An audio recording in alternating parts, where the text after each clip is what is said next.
What's good, YouTube? It's John here. I'm gonna give you a new version of Gravekeepers. It's no longer an update until I do another version of this. So, it's good, it's better. I call it the Artifact Keepers because it's artifacts and Gravekeepers, obviously. So we'll get into the deck profile. I'll explain it as we go along. I'm only going to show you the main and the extra deck. The side deck is kind of irrelevant, but I'll give you some options to play and what to side out in this.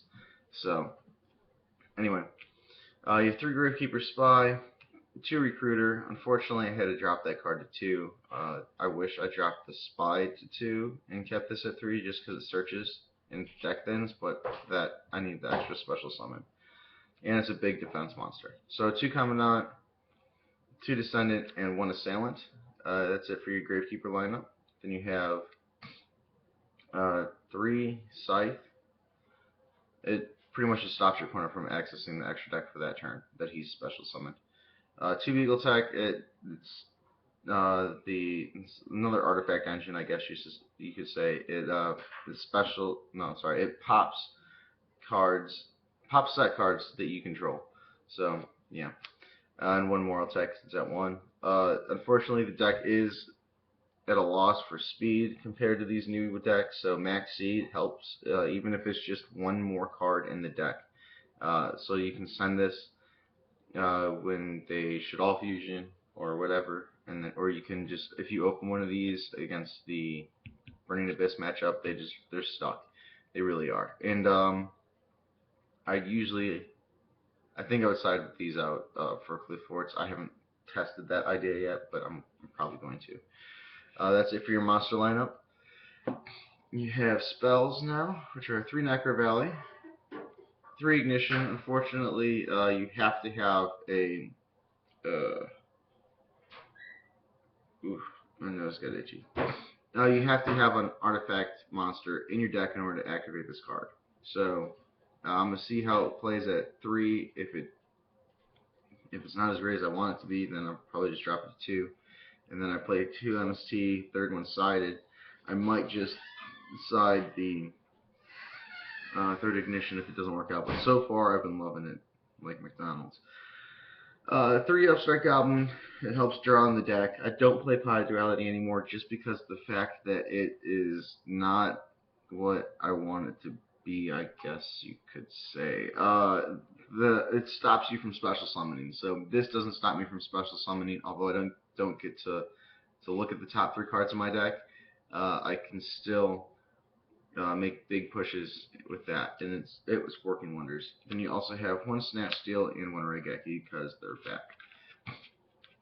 For a long time, I've been trying to play 2 Dark Hole and a Raigeki, and it's just not working at all. Like, it's great, but it doesn't work. 3 Artifact Sanctum. Oh, one sec, guys. Sneeze. Sancho. Alright. What was I saying? 3 Artifact Sanctum. It's special summons an artifact from deck, which is awesome. It stops big plays. Like, there's a lot of times where people go Tour Guide and I'll just chain this to Tour Guide's effect, so they can still get the monster on the field, but now they have nothing to do with it, so they have 2 pieces of shit sitting there, so it's great. Continuing on, you have 2 Vanity's Emptiness. Unfortunately, I don't have a 3rd one, or I would play 3. The card that is taking the place of the 3rd one is a Soul Drain. I don't like it because it goes against me as well, but if you play it right, then you shouldn't have a problem with it. And you have 1 Compulse and 1 Solemn Warning. And that is it for the main deck. We'll go to the extra deck real quick. Try to go through these real fast for you. Let's see. I have these all backwards, I think. Yeah, I do. And these right here. Okay, so you have your rank 3s, which is Nightmare Shark and Alucard. That's all you need. Your only level 3 is your Recruiter, and I don't go into them that often. Like, I maybe have used each one once since I've had them in the extra deck. So yeah, that's it for rank 3s. Rank 4s, you have Roach, which will probably change. 101, Castell, Abyss Dweller, Downer Magician, Cowboy,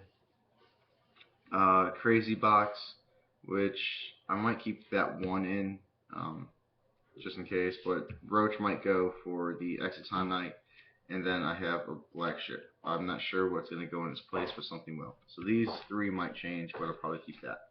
That's it for rank 4s. Rank 5s, you have your Volcasaurus, Zenmayo, Pleiades, and Fortress. And and it's been working wonders. I just found my Fortress in a box somewhere. So, but I go into Pleiades almost every single time, and very rarely have I gone into Volcasaurus. But yeah, and then you have your 1 rank 7, which is Gaia Dragon, the Thunder Charger. It overlays on every one of these, or if they have a rank 5, then you can use theirs if you Snatch Steal it, or a rank 6 works just as well.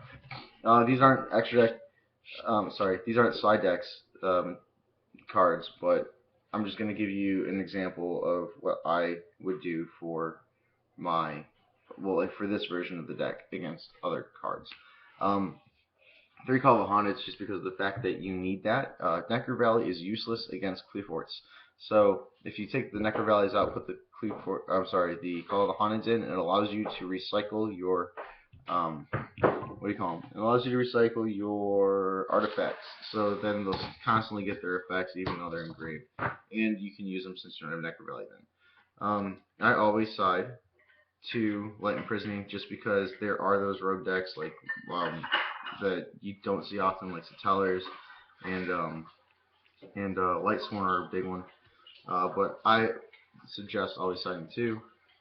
This card is awesome in this format as well. Curse Seal of the Forbidden Spell. You have to pitch a spell, but since you run so many in this deck, it's not a big deal.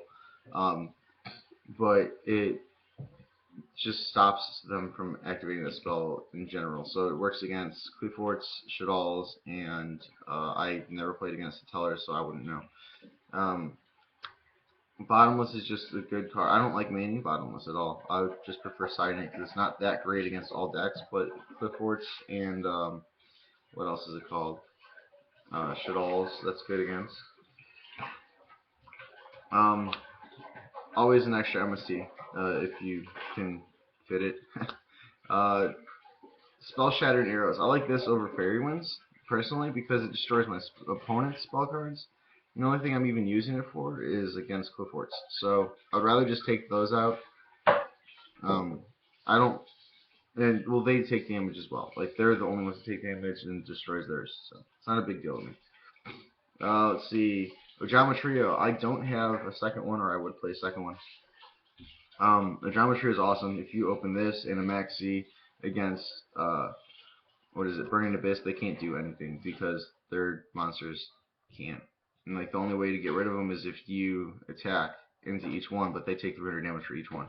So if you set up your board real quick after you activate this, destroy their 3 tokens, and then you can swing in for game. It's so good.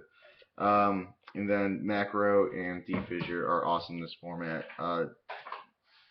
What I showed you now is just an example of my side deck that I'm doing, but I explained to you why I run those. So anyway. What did you guys think? Go ahead and rate, comment, subscribe, and share the video. If you know anyone that's playing Gravekeeper's this format, show them this video. It's awesome. I love it. It works well. I'll try to get some. I'll try to get someone to videotape us playing a game. Like I'll play this, and they can play something else. But yeah, that way you can just understand how it works more by watching the play. But other than that, I guess I'll see you guys later. Peace.